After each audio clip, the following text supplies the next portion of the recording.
Okay, Abdullah आप चाहें तो फिर ओके बेटा स्टार्ट करते हैं, चलें स्टार्ट करते हैं।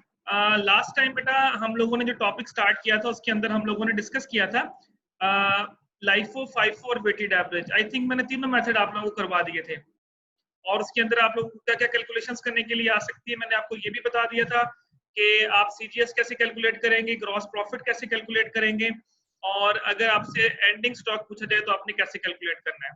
If you want to ask any question बेटा, क्वेश्चन अगर आपने पूछना है तो वो पूछ सकते हैं अभी। अगर कोई क्वेश्चन आपने किए हैं उसमें कोई प्रॉब्लम है तो वो भी पूछ सकते हैं आप लोग। जी तीनों मेथड कर लिए थे ना हमने अब्दुल्ला?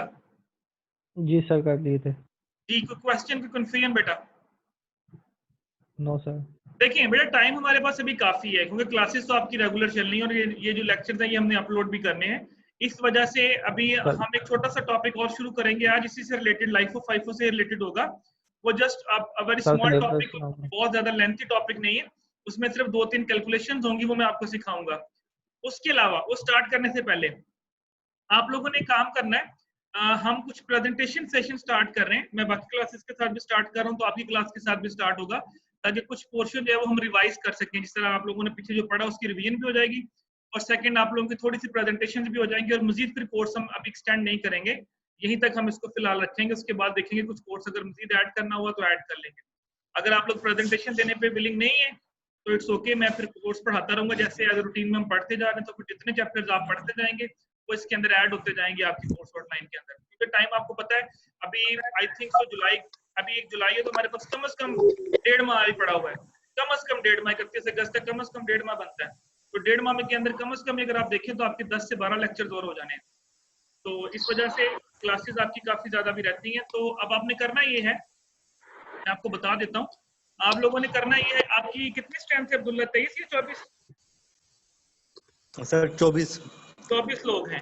आप लोग दो ग्रुप, दो मेंबर का ग्रुप बनाओगे, दो लोगों का ग्रुप होगा आपके, 2 मेंबर्स का। तो टोटल ग्रुप बनेंगे आपके 12। मेल वाले अपने अलग से ग्रुप बना लें, फीमेल्स अपना अलग से ग्रुप बना लें। उसमें आप अलग अलग बना के ग्रुप, उसकी जो लिस्ट है वो मुझे आप सेंड करेंगे कल तक। कल तक का टाइम ले लें। अगर आपके ग्रुप पहले बने हुए हैं तो बेशक वही ग्रुप रहने दें, तब भी कोई इशू नहीं है मुझे। अगर आप लोगों ने पहले बनाए हो किसी प्रेजेंटेशन के लिए तो वो वही रहने दें। माइक की थोड़ी देर म्यूट रखें, पहले मेरी बात सुनो, उसके बाद फिर क्वेश्चनिंग कीजिएगा। पहले मुझे बात कंप्लीट करने दें, बाकी लोग भी अपने माइक म्यूट करें।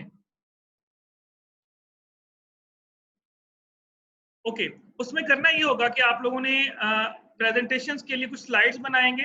टॉपिक्स क्या होंगे? टॉपिक्स यही होंगे जो हम पहले पढ़ चुके हैं। आप नेट से टॉपिक ले लें, अगर कोई जर्नल टॉपिक लेना चाह रहे हैं जर्नल टॉपिक ले लें अकाउंटिंग से रिलेटेड, या जो हम टॉपिक्स पढ़ चुके हैं journal, ledger, trial balance, FIFO, LIFO, CGS, cost of goods sold statement, एक आधा टॉपिक आप पकड़ लें, एक एक ग्रुप एक एक टॉपिक ले लें छोटा छोटा सा।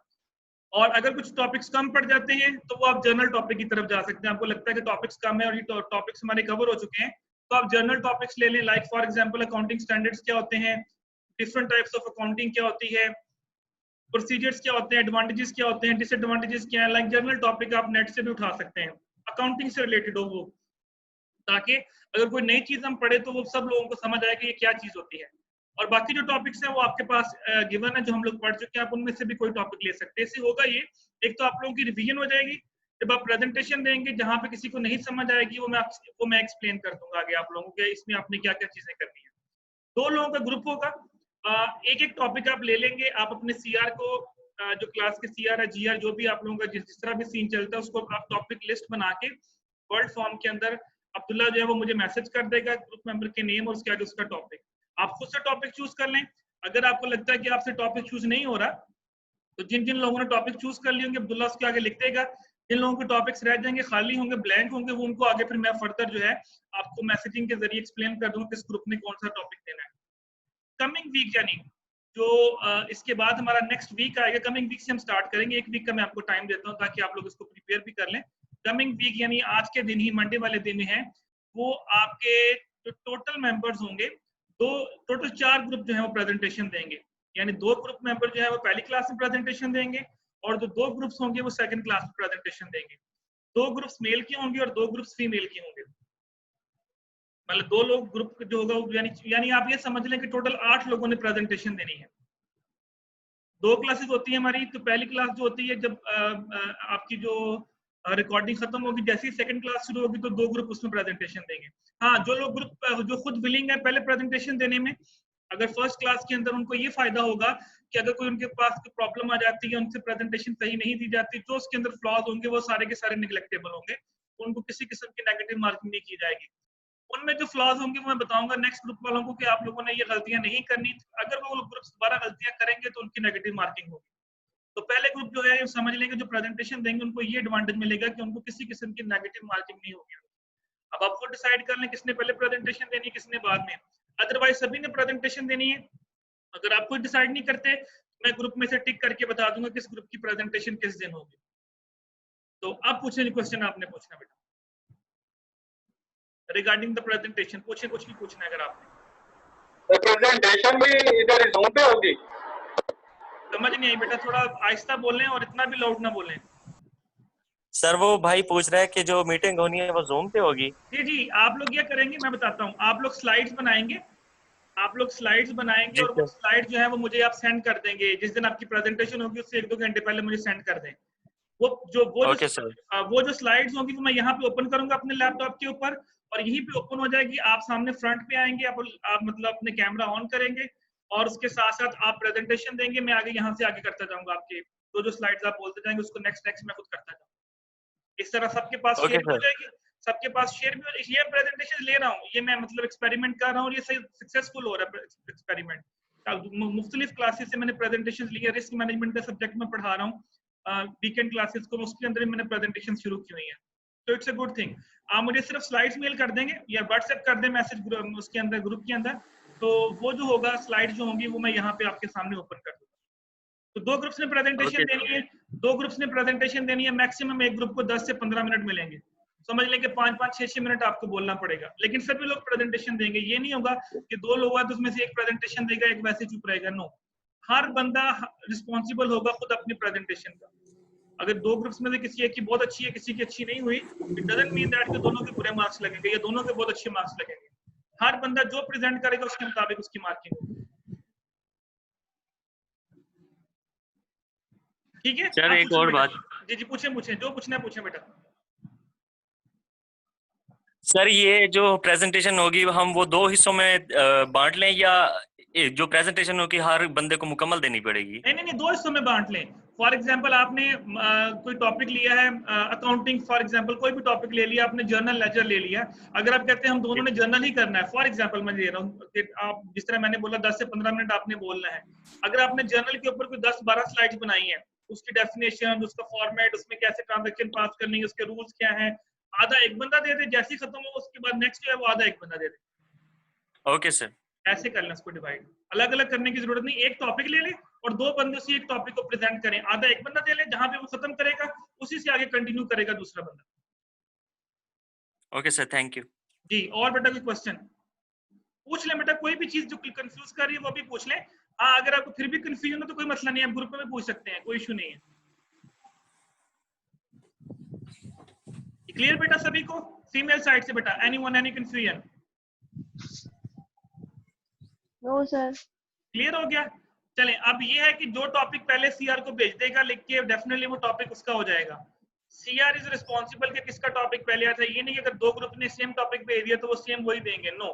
आप पहले ग्रुप बना लें और सीआर को मैसेज कर दें कि ये टॉपिक हमने करना है, तो जो सीआर के पास पहले मैसेज कर देगा, ये लिस्ट सीआर बना लें, मतलब आप उसको मैसेज कर दें उसको, अगर जीआर भी आपकी अवेलेबल हो तो फीमेल साइड से जीआर बना लें, मतलब एक लिस्ट बना के मुझे सेंड कर दें, बस 2 लोगों का नाम लिखा होगा, उसके आगे उनका टॉपिक लिखा होगा, ग्रुप 1, ग्रुप 2, ग्रुप 3, ग्रुप 4, इस तरह करके बना के सेंड कर। ठीक हो गया बेटा? Okay sir. सर हम लोग ऑफ कैमरा भी दे सकते हैं ना प्रेजेंटेशन? क्या दे सकते हैं सर? कैमरा ऑफ ही रख रहे हमारा। हाँ, कोई बात नहीं, कोई इशू नहीं बेटा, कैमरा ऑफ भी है तो कोई इशू नहीं, कोई इसमें कोई ऐसा प्रॉब्लम नहीं है, आप कैमरा ऑफ रख के भी दे सकते हैं प्रेजेंटेशन। फिर समझ नहीं आएगी सर, आपने सिर्फ टॉपिक कवर करना है। जी सर। कोई इशू ओके सर, कोई इशू नहीं। ओके जी, तो स्टार्ट करते हैं। जी जी जी, कुछ पूछना चाह रहे हैं बेटा, पूछें। नहीं सर, कंटिन्यू करें। ओके जी, चलें, एक छोटा सा टॉपिक है बेटा, ये हमारा अभी हम इसको करते हैं। लाइफो फाइफो और वेटेड एवरेज का टॉपिक जो है वो हमने लास्ट क्लास के अंदर डिस्कस किया था। आज हम डिस्कस करेंगे कंट्रोल ओवर मटेरियल के ऊपर। जिस तरह फॉर एग्जांपल मैंने आपको लास्ट टाइम एग्जांपल दी थी कि अगर सपोज करें कि आपके पास एक स्टोर है, एसबी का स्टोर है या सिटी मार्ट है, उसके अंदर मुख्तलिफ प्रोडक्ट्स हैं जो इन्वेंट्री के तौर पे पड़ी होती हैं वहां पे। अब आप कहते हैं जी कि मैंने शुगर है, मैं थोड़ा सा आपको पहले गाइड कर देता हूँ इसमें हमने करना है कि इसमें सिर्फ 3-4 फार्मूले हैं, छोटे छोटे से वो फार्मूले आपने याद करने हैं and it's a very easy topic, कोई इतना मुश्किल काम नहीं है इसके अंदर। अब आपके पास शुगर है, आप चीनी का स्टॉक पड़ा हुआ है, अब आप कहते हैं कि यार किस लेवल, कौन सा ऐसा पॉइंट होगा जहां पे हमने ऑर्डर प्लेस करना है, कौन सा ऐसा पॉइंट होगा कितने हमें पैकेट एक ऑर्डर के अंदर प्लेस करने चाहिए, और कौन सा ऐसा पॉइंट होगा जहां पे हमें ऑर्डर नहीं करना चाहिए। फॉर एग्जांपल आप कहते हैं कि हमारी जो मंथली कंजम्पशन है वो 2000 पैकेट है शुगर के, अब स्टॉक के अंदर कितने पैकेट रह जाएंगे कि मुझे ऑर्डर कर देना चाहिए। अब उसके लिए छोटा सा फॉर्मूला होगा, उस फॉर्मूले के जरिए आंसर निकलेगा। वो जो आंसर होगा वो आपको बताएगा कि अगर स्टॉक के अंदर फॉर एग्जांपल आंसर निकला 700, अब इसका मतलब है कि जैसे ही स्टॉक के अंदर 700 पैकेट रह जाएंगे शुगर की, आपको उस दिन ऑर्डर प्लेस कर देना चाहिए। आपको याद होगा मैंने आपको दो इन्वेंट्री सिस्टम पढ़ाए थे, एक पीरियोडिक इन्वेंट्री सिस्टम और एक परपेचुअल इन्वेंट्री सिस्टम। और परपेचुअल इन्वेंट्री सिस्टम के अंदर मैंने आप लोगों को ये बताई थी बात कि परपेचुअल इन्वेंट्री सिस्टम हर ट्रांजैक्शन के बाद आपको अप टू डेट इन्फॉर्मेशन देता है। इसी तरह जब आप ट्रांजैक्शन करते जाएंगे तो आपको अप टू डेट इन्फॉर्मेशन जो है वो मिलती जाएगी। जैसे ही स्पेसिफिक पॉइंट पे आएगा तो सिस्टम बीप करना शुरू कर देगा। मतलब फॉर एग्जांपल जैसे ही 700 पैकेट के ऊपर आया तो सिस्टम ने आपको बताना शुरू कर देना, ये मैसेज आ जाएगा सामने कि जी पैकेट 700 रह गया, अब आपको ऑर्डर दे देना चाहिए। तो यहाँ पे जो हम डिस्कस करेंगे वो यही करेंगे कि ऑर्डर पॉइंट क्या होता है, रीऑर्डर पॉइंट क्या होता है, लीड टाइम क्या होता है, मैक्सिमम लेवल क्या होता है, मिनिमम लेवल क्या होता है। यानी मैक्सिमम लेवल का मतलब है कि मैक्सिमम स्टोर के अंदर कितने पैकेट रखने हैं, मिनिमम लेवल का मतलब होता है कि स्टॉक के अंदर मिनिमम कितना स्टॉक पड़ा होना चाहिए। जिस तरह ये आपके सामने ये देखिए, ये सामने आपके ये 4 चीजें लिखी हुई हैं। The levels are generally fixed. Order level, order level क्या होता है ये मैं आपको थोड़ा सा एक्सप्लेन कर देता हूँ। ऑर्डर लेवल वो पॉइंट होता है जहां पे हमें ऑर्डर प्लेस कर देना चाहिए। जैसे मैंने बोला फॉर एग्जांपल 2000 आपकी कंजम्पशन है, जैसे ही 700 पैकेट के ऊपर आंसर आएगा साथ ही आपको ऑर्डर प्लेस कर देना चाहिए। इस ऑर्डर लेवल को हम रीऑर्डर लेवल भी कहते हैं, इसको हम ऑर्डर लेवल भी कहते हैं और इसको हम रीऑर्डर लेवल भी कहते हैं। मैक्सिमम लेवल, मैक्सिमम लेवल का मतलब होता है कि मैक्सिमम कितने पैकेट स्टोर में रखे जा सकते हैं। अब आप कह रहे हैं इस तरह फॉर एग्जांपल आजकल ईद आ रही है, आपको पता है ईद के ऊपर कंजम्पशन कम हो जाएगी, तो फॉर एग्जांपल अगर मेरी कंजम्पशन पहले 2000 थी, सपोज कर रहा हूं कि 2000 पैकेट बिकता था, अब मुझे लग रहा है कि इस महीने 2000 की बजाय 3000 पैकेट बिकेगा, तो मैक्सिमम कितना लेवल आप रख सकते हैं, that is called maximum level. Minimum level कि कम से कम हमारे स्टोर के अंदर कितनी चीजें होनी चाहिए ताकि आपका कभी भी शॉर्टेज ना आए। अब फॉर एग्जांपल मिनिमम लेवल निकलता है 200 यूनिट, अब इसका मतलब है कि आपके स्टोर रूम देखिए 700 निकला री ऑर्डर के, 700 के ऊपर आपने जाके ऑर्डर प्लेस कर देना है। मिनिमम लेवल निकला 200 फॉर एग्जांपल कह रहा हूं, अभी मैं आपको फॉर्मूले देता हूं उनके। 200 निकला। अब मिनिमम लेवल का मतलब ये है कि आपका स्टॉक कभी भी इस लेवल से नीचे नहीं जाना चाहिए। अगर आपका स्टॉक इस लेवल से नीचे चला गया तो इसका मतलब ये है कि आपको प्रॉब्लम फेस करनी पड़ सकती है। किस सेंस में प्रॉब्लम फेस करनी पड़ सकती है? हो सकता है कि आपके स्टोर के अंदर जो नेक्स्ट जब मिनिमम लेवल से आप नीचे जाएंगे तो आपके स्टोर के अंदर चीजें खत्म होना शुरू हो जाएंगी। जब चीजें खत्म होना शुरू होंगी तो आपकी रेपुटेशन डैमेज होना शुरू हो जाएगी। कस्टमर आएगा, उसको प्रोडक्ट मिलेगी नहीं, जब उसको प्रोडक्ट मिलेगी नहीं तो क्या होगा? जब प्रोडक्ट नहीं मिलेगी तो वो वापस आएगा और आपकी जो रेपुटेशन है वो डैमेज होगी। 10 बंदों को और बताएगा यार फ्लाश स्टोर पे नहीं जाना, वहां पे चीजें नहीं मिलती। और डेंजर लेवल, ये बेटा वो लेवल होता है जहां पे अब आपके स्टोर मतलब फॉर एग्जांपल ये निकला 50 यूनिट, एग्जांपल देता हूँ, मिनिमम लेवल था 200, अब 200 से कम होते होते होते होते जैसे ही 50 पे आ गया, इसका मतलब है कि अब आपके पास डेंजर लेवल शुरू हो गया है। डेंजर लेवल का मतलब है कि अगर फर्दर हमने अभी भी एक्शन ना लिया तो आपका स्टॉक बिल्कुल खत्म हो जाएगा और उस वक्त तक जब तक आपका नया स्टॉक नहीं आता वो चीज आपके पास अवेलेबल नहीं होगी। इन लेवल्स को कैलकुलेट करने का फायदा क्या है बेटा? इन लेवल्स को कैलकुलेट करने का फायदा यह है कि आप अपनी इन्वेंट्री को प्रॉपर्ली मैनेज कर सकते हैं। देखिए अगर मुझे यही नहीं पता कि मेरा रीऑर्डर लेवल क्या है, फॉर एग्जांपल जिस तरह पीरियोडिक इन्वेंट्री सिस्टम में था, हम हफ्ते के बाद गए, हमने देखा रैक के अंदर कौन कौन सी चीज पड़ी है, हमने लिस्ट बनानी शुरू कर दी, पता चला कि चीनी की जो पैकेट है वो पिछले 3 दिन से खत्म हुए पड़े हैं। अब 3 दिन से वो खत्म हुए हैं, आज आप उसकी नोट कर रहे हैं, आप आज ऑर्डर प्लेस करेंगे, हो सकता है कि ऑर्डर आते आते 3 दिन लग जाए मजीद या 2 दिन लग जाए मजीद ऑर्डर आते आते। अब इसका मतलब 5 दिन से वो चीज आपके स्टॉक में नहीं है और जो लोग हैं वो 5 दिन से जो है वो वापस जा रहे हैं। तो इसका मतलब बेटा क्या होगा कि आपकी जो रेपुटेशन है वो डेफिनेटली जो है वो डैमेज होगी।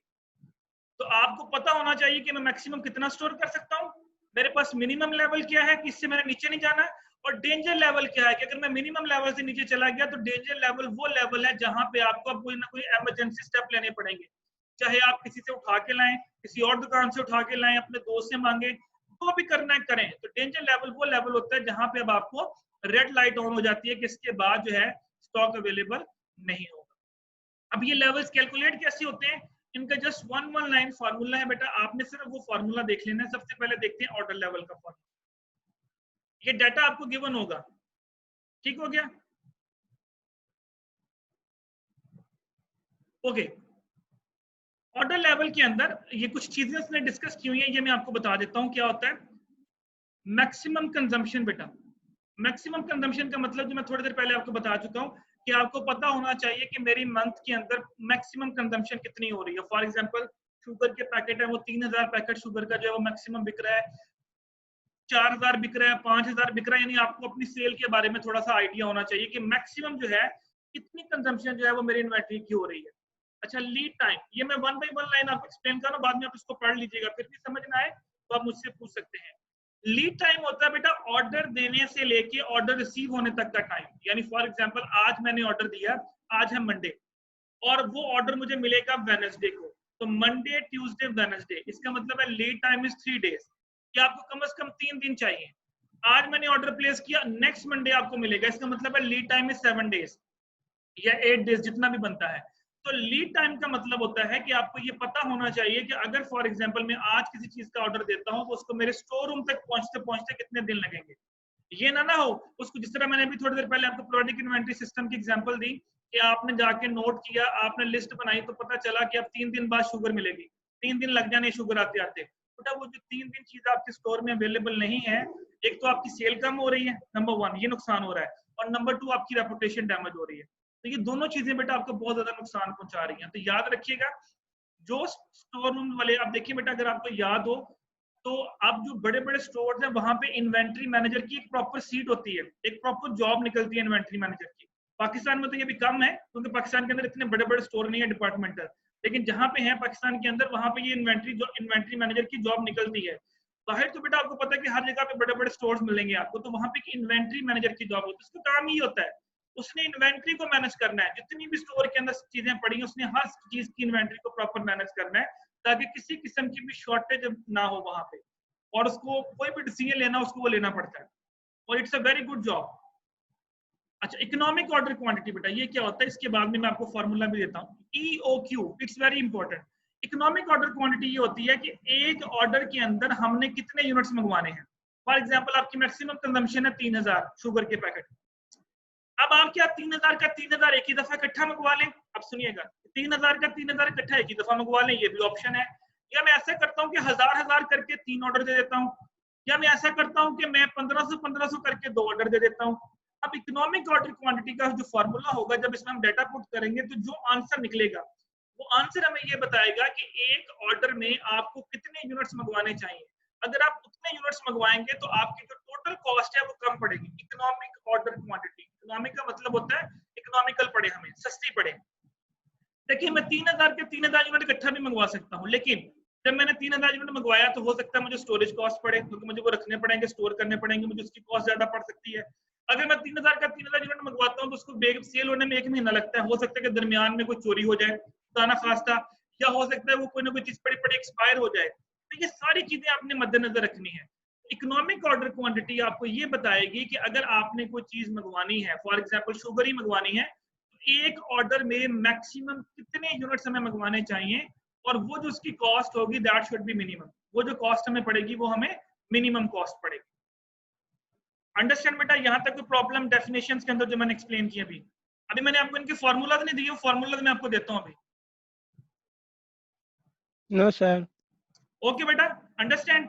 चलें, अभी आपकी Yes, sir. वीडियो खत्म हो रही है, मुझे दोबारा ज्वाइन करेंगे, अभी दोबारा ज्वाइन करेंगे बेटा।